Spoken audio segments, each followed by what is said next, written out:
right, so let's talk about, we talked about network marketing. We understand why the timing is so amazing right now, why this crisis has created this huge opportunity for us. Now, let's talk about why travel. I mean, there's other companies that sell other products. Why is it travel? Well, what a lot of people mistakenly believe is they believe when it comes to creating some big success story in business, the best way to do it is to invent something brand new. Something no one's ever heard of before. Okay, like the cell phone or the fax machine, something that's new. And although there are definitely those examples of companies that invented something new and became hugely successful, it's very rare. Okay, there's a book called Blueprint to a Billion that really talks about this, and what the author did is he studied companies that went public, and then once they went public, which companies grew to over $1 billion a year in annual sales. Okay, and during that 3-year period, less than 5% did that. So less than 5% of the companies go public become that. So let's talk about what are the similarities. And the author says it's not inventing a new product. Okay, what it really has allowed most of those companies to become huge is what they did is they entered a space and offered a product or a service in an industry that was already existing, that was already very large. Okay, that was key, that it's a large industry. And what they would do is they would do something just a little bit different. And by doing something just a little bit different, they were able to carve a small piece of a big pie, and a small piece of a big pie would allow them to become a billion-dollar success story. And that, a lot of you know, my favorite example of this is Starbucks. Okay, Starbucks is a great example. Did Starbucks invent coffee? It's kind of a crazy question, right? No, they didn't invent coffee. Coffee's been around for quite a while. And you can buy coffee just about everywhere, right? Coffee is a massive industry around the world. $100 billion a year is spent on coffee. It's a massive industry. Was Starbucks successful? What did they do?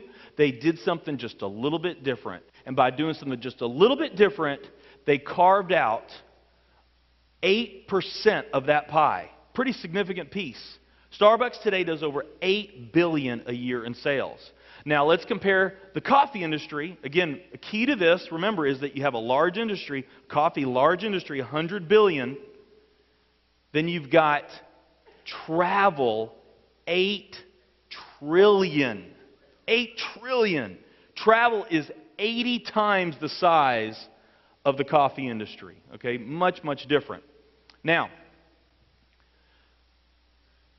something that is really key to this on why travel is understanding something that you hear us talk a lot about, and a lot of you could probably recite some of this information in your sleep, and that is the baby boomers. Understanding the baby boomers. Yes, that was that group of babies where we had a huge surge in births earlier in the century, from 1946 to 1964.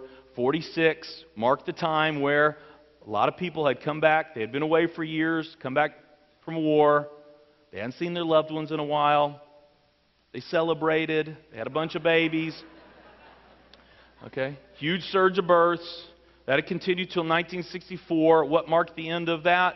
The invention of the birth control pill. Okay, so we all know that, right? That huge surge of births. Okay, created a big group of consumers. Well, Harry S. Dent, who's probably the most respected economic forecasters out there, what Dent talks about is he said, in order to really understand this baby boom generation, you got to understand more than those that were born between that time period. You also have to understand immigration, because it also depends on how people immigrate. And in 1990, there was a huge surge of immigration into this country. The average immigrant immigrates at age 30. We look at spending patterns of Americans, the peak spending, us as consumers, we spend the very most at age 46.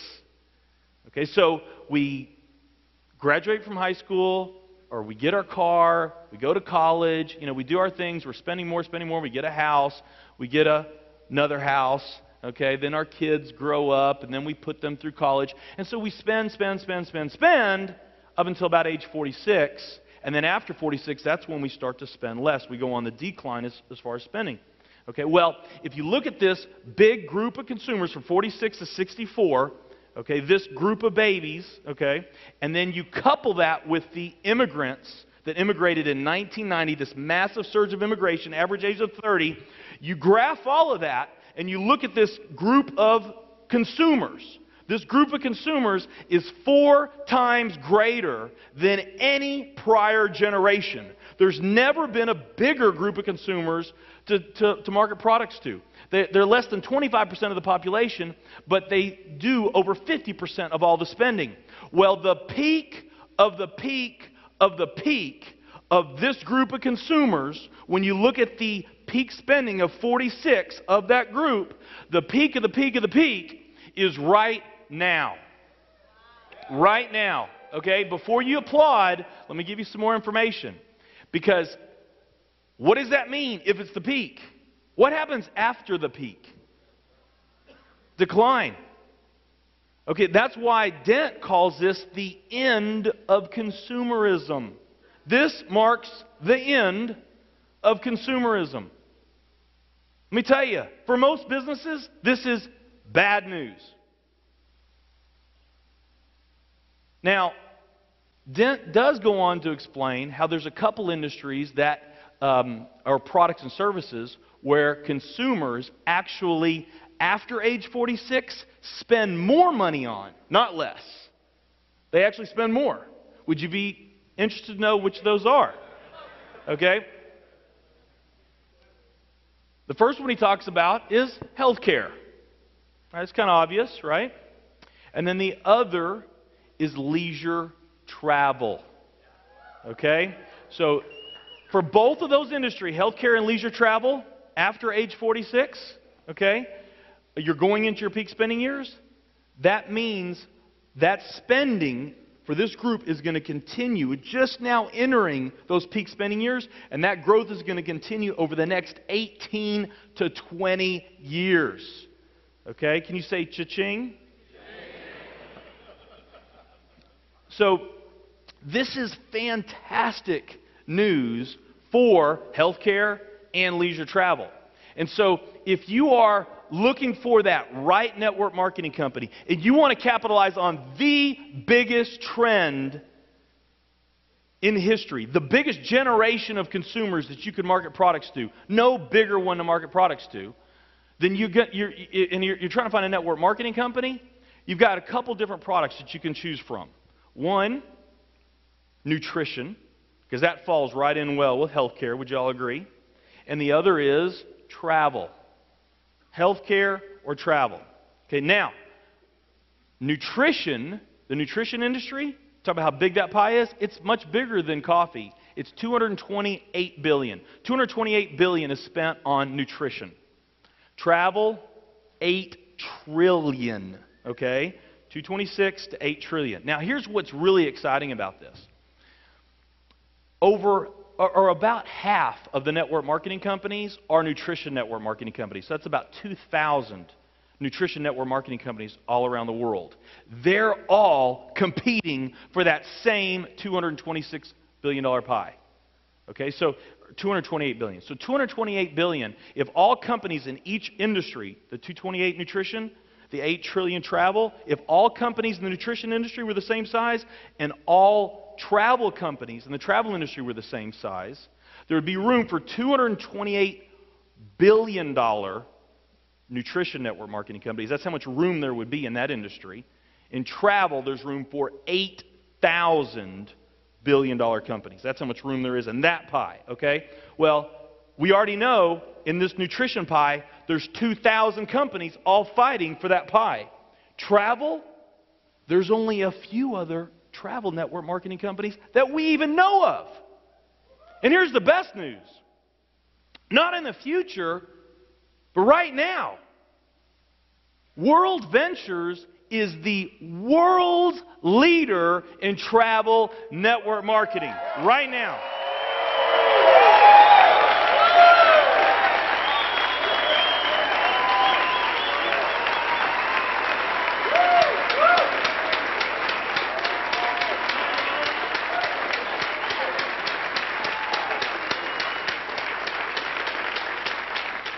there's another aspect of travel that's really important that you understand, especially if you're new to network marketing.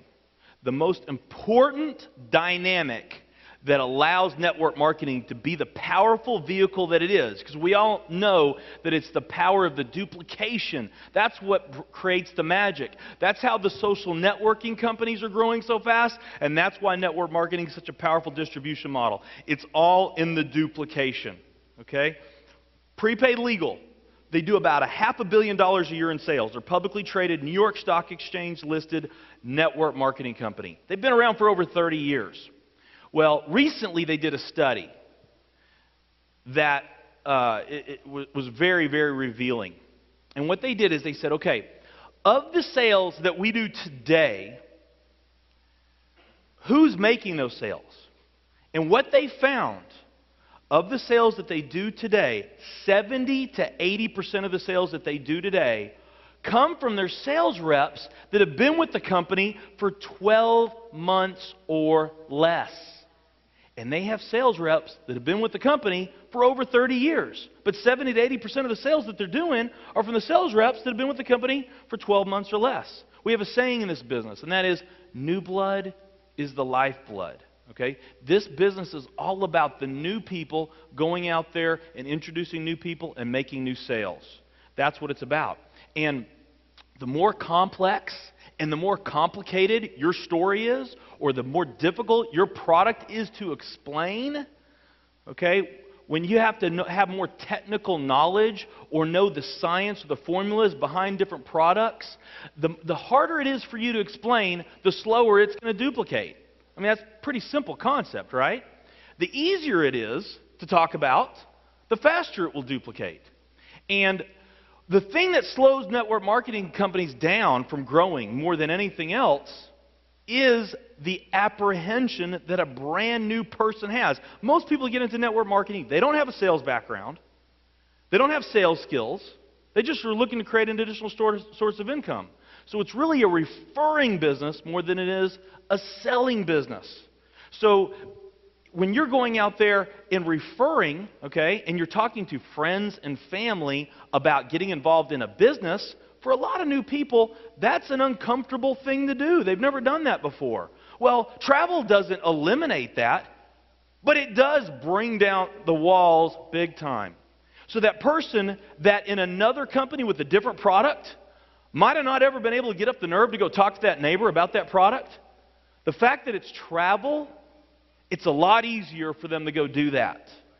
And when they do go talk to that neighbor, simply because it's travel, that neighbor is much more receptive to it and much more interested. And what does this do? This only builds more confidence in that new person, and it really facilitates the duplication, so your odds of success are much greater as well in a travel company. Okay, so it's really exciting. There are so many other reasons why travel is the ultimate product to market network marketing. Okay, too many for me to explain in this session, but I think we've done a pretty good job here.